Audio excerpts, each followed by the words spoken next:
Cuci pertama. Oh.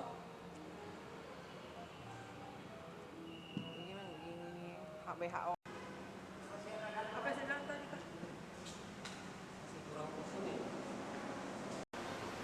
Di Swiss Bell Hotel Makassar, untuk para tamu yang masuk ke hotel, pertama-tama kita arahkan dulu untuk sanitize tangannya dengan 7 langkah yang sudah kita putarkan atau kita sediakan langkah-langkahnya di monitor lobby.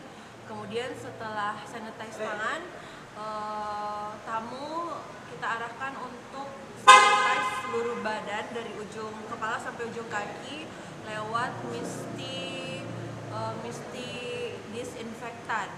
Itu berisi, penyemprotannya berisi cairan alkohol 70% dan H2O2.